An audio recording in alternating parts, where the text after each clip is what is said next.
The Configuration Management Database. The Configuration Management Database gives us a way to track the assets we have.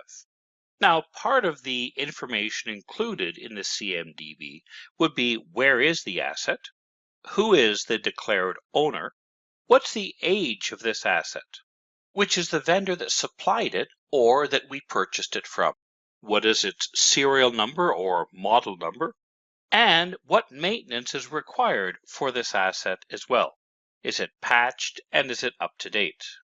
All of this needs to be tracked so we have a way to ensure that we're aware of the status of the various assets we have and whether or not something which should long ago have been retired has been brought to the attention of management so they are aware of it.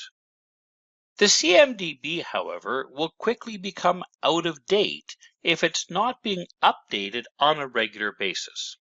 It needs to be updated every time we have new assets or when assets are removed or retired. There also needs to be updates to ensure that we reflect any changes in where that asset's located or the changes in the ownership of that asset as well. All of our assets should be protected from failure. We know things such as fault-tolerant systems and failover. This requires us to have spares, spare pieces of equipment, which could be a cold spare on a shelf or a hot spare that's plugged in ready to go for complete failover. We also need to have, in some cases, redundancy. We see this a lot with networks and power supplies. So that if there was to be a failure, that one network could fail or be cut, but traffic would then just automatically run over another network. We also see asset failure protection in things like vendor and supplier agreements. This is where, for example, we had in the telephone industry. One of the most important assets we had was diesel fuel. Many of our sites ran on diesels 24 hours a day. Other sites, we had to ensure that if commercial power went out, we would still be able to keep that site running using batteries and our diesel generators. We could not risk the fact that perhaps our diesel fuel supplier just threw up their hands and said, sorry, we can't provide the diesel fuel you need. So one of the things that we had was redundancy. So we had more than one supplier, just in case one couldn't live up to the service level agreement. Sometimes, as you know, just to say, well, I'm sorry, I can't do it, is not good enough if you have regulations. We've also seen this in the area of business continuity and disaster recovery, where organizations have had agreements with vendors, which has allowed them then, if they had a loss of equipment, that they could get new equipment shipped to them within a very short period of time, so they'd be able to quickly recover and have the equipment they needed. And that was an agreement set up well in advance of ever needing that type of an arrangement.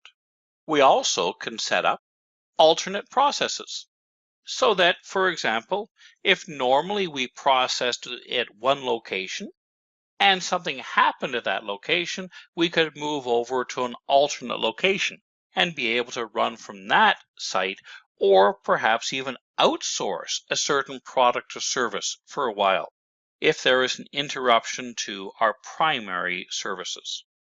One of the things that can help us in protecting our assets is the use of standards. Assets quite often can be protected by following known good practices or authoritative standards, such as, for example, the NIST Special Publication 853. There's many NIST special publications that say these are the controls we should have, this is how to harden a system, this is how to implement and maintain a system.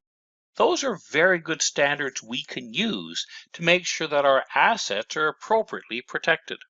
We have a very good document in the ISO IEC 27002. The document we can use to set out good practices is how to actually secure our systems and set up an information security management system. We also have, of course, PCI DSS. The payment card industry data security standard says this is how we should set up a good security level where we're dealing with payment cards. It's important that our assets are maintained. Proper maintenance and updating and patching, for example, is important.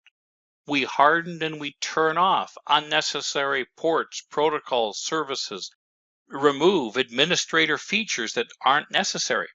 And of course, one of the most important things to protect our assets is to invest in the people that look after those assets for us. These people need appropriate training so they can do their job properly.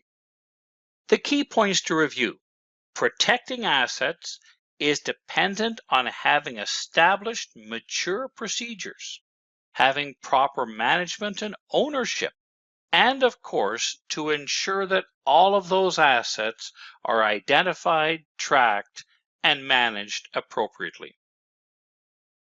In this course, we've looked at information classification, all the various ways to protect information, data, intellectual property, and assets. The assets of the organization need to have adequate protection, which include intellectual property, data, equipment, people, and the first step in asset management is to define ownership. As you continue in security management, what we've covered in this course is a very important thread that will run through all of the other courses you take as you become a more experienced security management professional.